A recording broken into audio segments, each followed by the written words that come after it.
In the weeks before she was murdered, Lindy Sue Biechler told the people closest to her that she was being watched. Not a feeling, not paranoia. She was specific about it. She told her family. She told her friends. She said it more than once, over more than a few weeks, that something was wrong, that someone was watching her, that she felt followed. And the people who loved her listened. They reassured her. They probably told her she was safe, that nothing bad was going to happen, that she was 19 years old and newly married and living in a perfectly ordinary apartment complex in Lancaster, Pennsylvania. And that things like that didn't happen here. On the 5th of December, 1975, Lindy Sue Biechler came home from the grocery store, put her bags on the dining table, and was murdered in her own living room. Her grocery bags were still sitting on that table when her aunt and uncle found her body 3 hours later. For 47 years, the man who killed her lived 5 minutes away. He got married, he had children, he grew old. He went on with his life in the same town where he had ended hers. And for nearly half a century, nobody knew, until a detective followed him to an airport and waited for him to throw away a coffee cup. Stay with me, because this story has details in it that I still cannot fully wrap my head around, and by the time we get to the end, I don't think you will be able to either. Welcome to Buried Verdict. Some verdicts were never delivered, some cases were buried long before justice could arrive. Tonight, we dig one up. Lindy Sue Biechler was 19 years old. This is her story. Lancaster County, Pennsylvania, 1975. I want you to picture this place, because the place matters. Lancaster is Amish country, rolling farmland, church steeples, the kind of place where people still knew their neighbors by name and left their car doors unlocked in the parking lot at the grocery store. It is one of the most quietly beautiful corners of Pennsylvania, all red barns and harvest fields and covered bridges over creeks that run cold and clear. In 1975, Lancaster was a city of about 57,000 people. It had a history that went back to before the American Revolution. It was the kind of community that had survived everything: wars, recessions, decades of change, and come through each one with its particular identity intact. Decent, hardworking, rooted. Near the city, just outside it, were the newer apartment complexes that had been going up through the late 1960s and early 1970s, the kind of affordable housing that young couples moved into when they were just starting out. Close to Millersville State College, close enough to everything without being in the middle of it. This is where Lindy Sue Biechler and her new husband Philip had made their first home together, Unit 104A, Spring Manor Apartments, Kloss Drive, near Millersville. Their life together was exactly as new as it sounds. Philip was attending Millersville State College. Lindy worked at a flower shop, the kind of job that suits a certain kind of person, someone who notices beauty in small things, who takes care in arranging what they touch. Because their work schedules didn't overlap the way they would have liked, Lindy was often home alone in the evenings. That detail matters. It is also 1,975 inches, America. And 1,975 was a complicated year to be alive in this country. The Vietnam War had just ended. Saigon fell in April of that year. Watergate was still fresh enough to make people distrust everything they thought they knew. Bruce Springsteen released Born to Run, and it felt like something like the sound of a generation trying to outrun something it couldn't name. Saturday Night Live aired for the very first time, and across Lancaster County, as in most of America, there was a particular quiet confidence that the worst things happened somewhere else. On television, in cities, to people who made different choices. Not here, not in Lancaster, not to a 19-year-old flower shop clerk who had just deposited her and her husband's paychecks at the bank and stopped at the grocery store on the way home. Lindy Sue Biechler. I want to take a moment here because I think the details that exist about Lindy are the kind that make her real in a way that case files and news reports usually don't. Her father described her as big boned and surprisingly strong. Her friend Wayne Little and I love that this detail was preserved in a newspaper story from 1975 said that when they were clowning around together, Lindy could pop him on the arm harder than anyone else he knew. He said specifically, "She was the only woman I know who could do that, so you could feel it." She was not fragile. She was not small. She was 19 years old, and she was strong, and she had a sense of humor, and she fought people in the friendly, affectionate way that people fight when they trust each other completely. She was newly married. That word newly carries so much weight when you know what happened. Philip and Lindy were at the very beginning of everything. The first apartment, the first shared bank account, the grocery runs. the learning how to build a life with another person, which is one of the most ordinary and most extraordinary things a human being can do. She worked at a flower shop. Her schedule meant she was often alone in the evenings while Philip was at class or at work. And in the weeks before the 5th of December 1975, Lindy Sue Biechler told her family and her friends that she felt like she was being stalked. I need you to hold that. Because it is the detail in this case that I find the most devastating, not because it is graphic, but because of what it means. She knew, not who, but she knew something was wrong. Some instinct in her, the kind of instinct that exists in human beings for exactly this reason, was firing, she told people. She was not silent about it. She reached out. She named the feeling, and then she went home on December 5th and put her groceries on the table. Because what else do? You go home, you live your life. You cannot barricade yourself inside forever because of a feeling, even a real one. Lindy Sue Biechler went home, and the man who had been watching her was already there. The 5th of December, 1975, was a Friday. Earlier that afternoon, Lindy Sue had done something that is so perfectly, heartbreakingly ordinary that it almost hurts to read it. She went to the bank and deposited both of their paychecks. Hers from the flower shop, Philip's from his job, the shared paychecks of two people who were 1 year into being a family, making sure the money was where it needed to be before the weekend. Then she went grocery shopping. Investigators would later establish that she arrived back at Spring Manor Apartments sometime between 6:45 and 7:05 inches the evening. The drive from the grocery store was short. The parking lot was ordinary. The walkway to her apartment was the same walkway she walked every day. She put her key in the lock. She went inside. She put the grocery bags on the dining table. Neighbors reported seeing a dark-colored American car parked near the apartment building that evening. Double parked, headlights on, sometime between 7 and 8:40. Nobody thought much of it at the time. Somebody waiting for somebody, somebody on their way somewhere. Nobody wrote down the plate number. At 8:46 that evening, Lindy's aunt and uncle arrived at Spring Manor Apartments. What they found, I'm going to tell you the details because they matter for what comes later in the story, stopped them at the front door. There was blood on the outside of the front door. There was blood on the wall of the entranceway. There were patches of blood on the carpet throughout the home. There were signs of struggle in every room, a hurricane lamp knocked off an end table in the living room, furniture out of place, evidence that she had fought, evidence that she had not gone quietly. Lindy Sue Biechler was found lying on her back on the living room floor. She had been stabbed 19 times. In the neck, the chest, the upper abdomen, the back, and when first responders arrived at that apartment, the knife was still in her neck, one of her own kitchen knives. Someone had wrapped the wooden handle in a tea towel before using it. On the dining table, her grocery bags were still sitting exactly where she had put them. She had been home for less than 2 hours. Manor Township Police responded that Friday night. Pennsylvania State Police were called in. The investigation began immediately, and it began with urgency, because whoever had done this had left traces everywhere. Blood, DNA evidence, though that technology was still 2 decades away from being useful. A large footprint size 10 or bigger pressed into the blood on the kitchen floor. 2 different knives had been used in the attack, investigators determined. And critically, evidence of sexual assault. This man had left himself in that apartment. All they needed was a name to match it to. Lindy's husband, Philip, was cleared immediately. He was at work. There was no ambiguity, no gray area.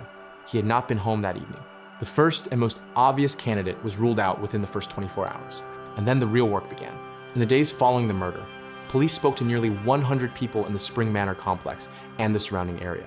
Within the first 2 months, between 250 and 300 people had been formally interviewed. That is an extraordinary number.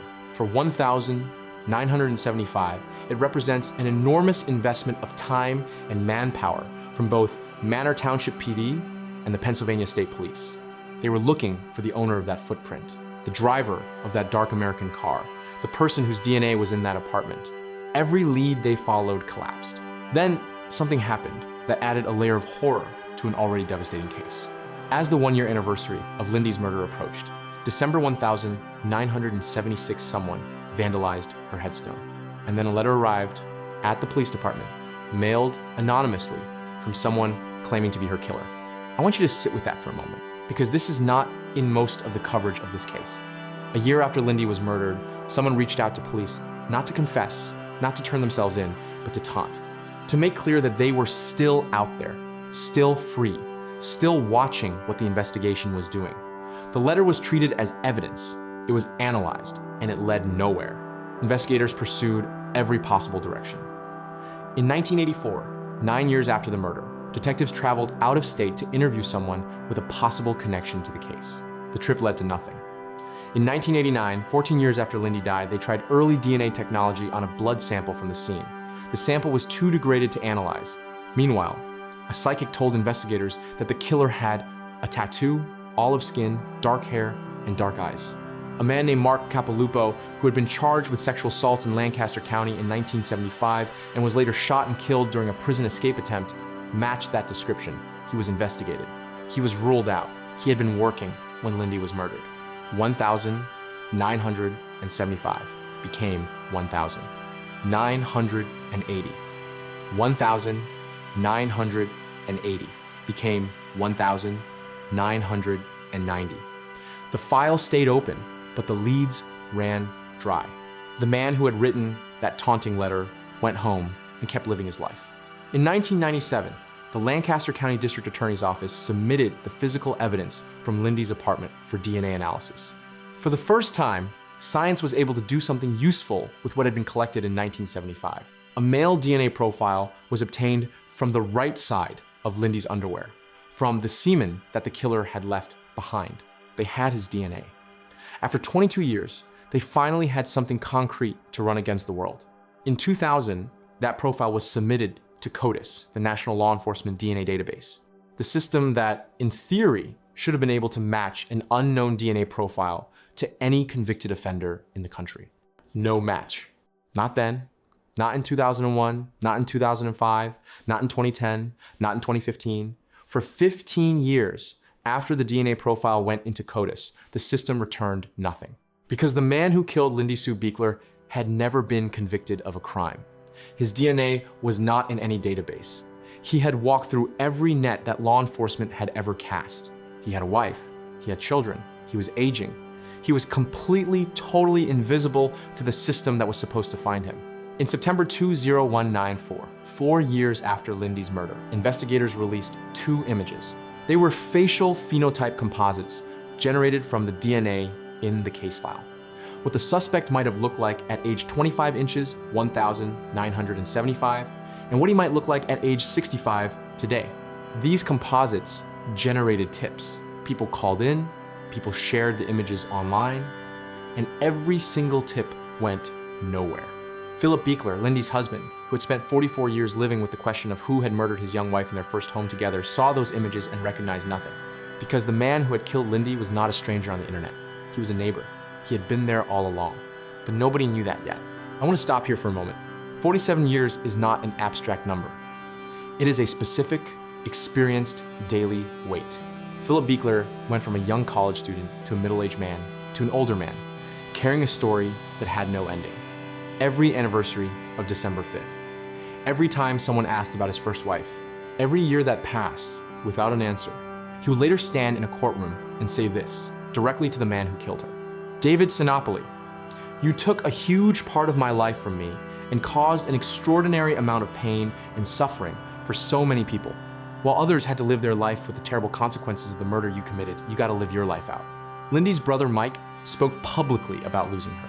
Her father, the man who described her as big-boned and surprisingly strong, the father who was proud of her laugh and her humor and her strength, had to live the rest of his life in the before and after of the 5th of December, 1975. And somewhere in Lancaster, the man who had done this was going to work, coming home for dinner, celebrating Christmas, watching his children grow up. For 47 years, the Lancaster County District Attorney's Cold Case Unit formally took on the case in January 2019.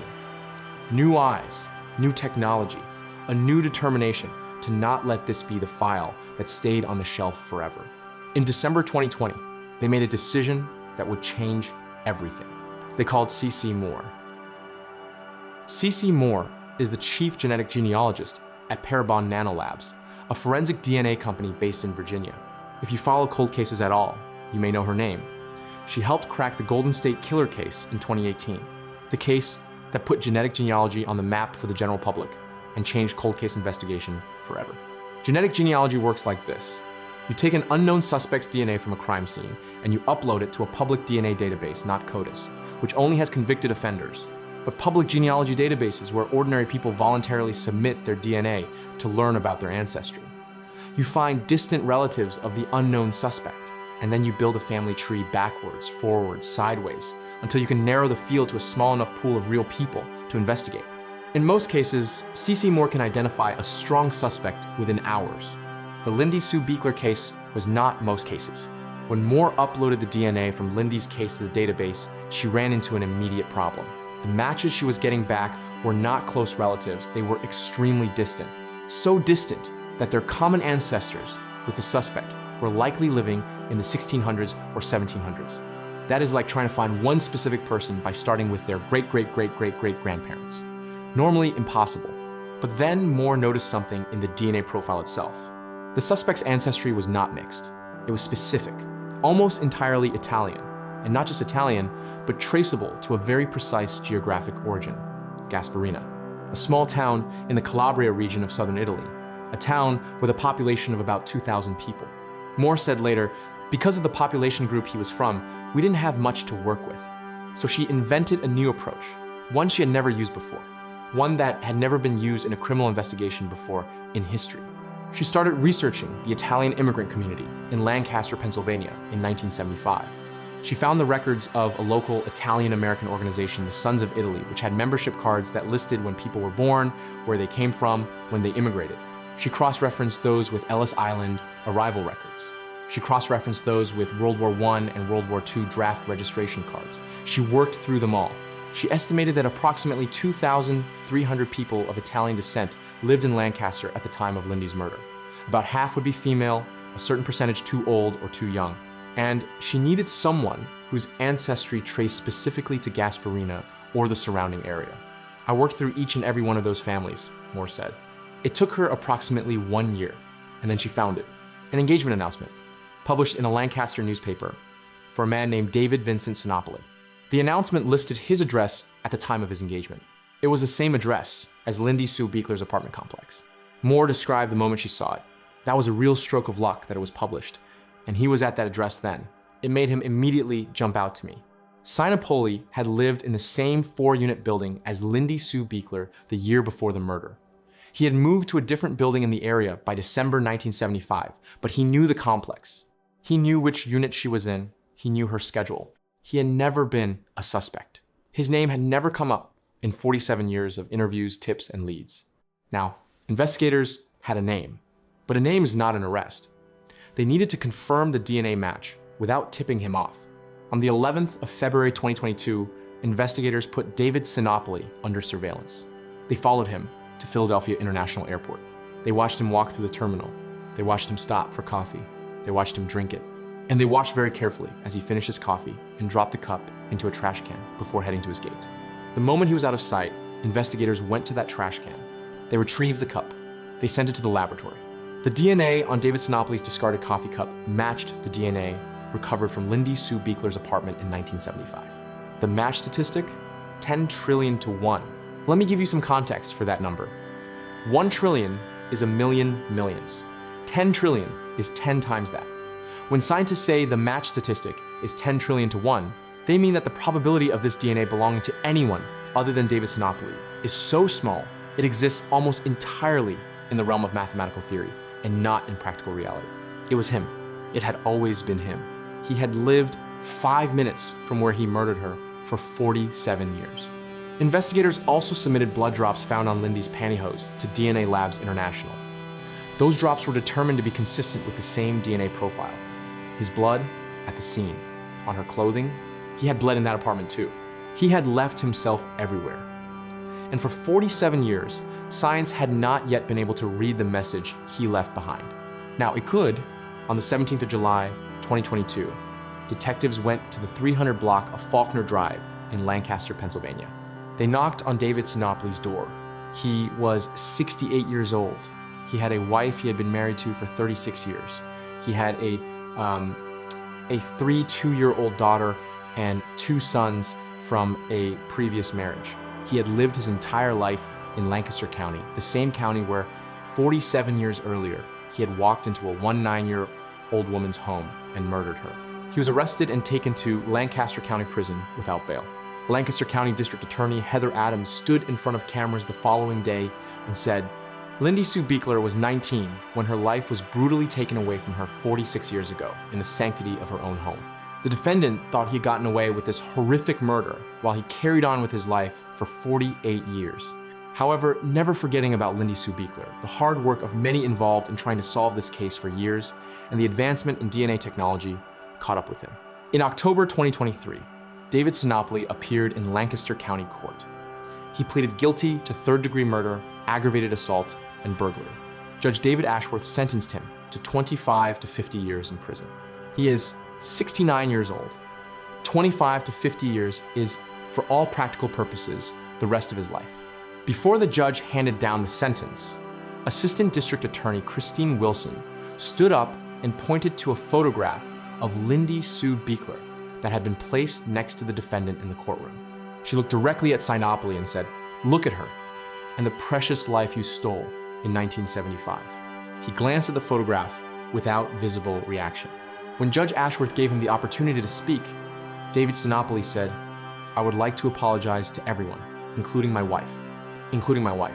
Judge Ashworth, before handing down the sentence, told him, "The enormity of the damage you have caused is incomprehensible." And Philip Biechler, the young man who had deposited his paycheck at the bank with Lindy on the afternoon she died, who had been cleared as a suspect within 24 hours, who had lived 47 years carrying a story without an ending, stood in that courtroom and spoke directly to the man who took his wife. He said, "David Sinopoli, you took a huge part of my life from me and caused an extraordinary amount of pain and suffering for so many people. While others had to live their life with the terrible consequences of the murder you committed, you got to live your life out." There is a detail in this case that I keep returning to. Cece Moore said that what made it possible to find Sinopoli, the engagement announcement, the address, the Sons of Italy records, the immigration cards, was a very specific combination of circumstances that may never occur again in exactly the same way. She said, "I'm not sure it would have been possible with any other set of circumstances." Which means that in a slightly different world with a slightly different paper trail, a slightly different immigration pattern, a slightly different set of records that had or hadn't been preserved, David Sinopoli might have died a free man. That thought is almost unbearable. But here is the other thought, the one I want to leave with you. Lindy Sue Biechler knew something was wrong. She said so. She told the people around her clearly, and more than once, that she felt she was being followed. That instinct, that knowledge was correct. She was not imagining it. She was not being paranoid. She was right. And I think about what it cost her to keep living her life anyway. To go to work, to go to the bank, to go to the grocery store, to come home and put the bags on the table and try to make dinner in an apartment where something kept telling her that the world was not entirely safe. She did not retreat from her life because of fear. She lived it. And that is worth remembering. Not just as a tragedy, but as a testament to who she was. Lindy Sue Biechler was 19 years old. She was newly married. She was strong enough that her friends felt it when she punched them on the arm. She arranged flowers for a living. She deposited both of their paychecks at the bank on the last afternoon of her life. She was Lancaster County's oldest cold case for 47 years. She was never forgotten. And now finally, she has her verdict. If this story stayed with you, share it. Not for this channel, for Lindy. Leave a candle in the comments for her. And if you want to talk about the case or the forensic genealogy method Cece Moore developed specifically to solve it, I'll be in the comments reading every single one. Subscribe to Buried Verdict. There are more stories waiting. I'll see you in the next one.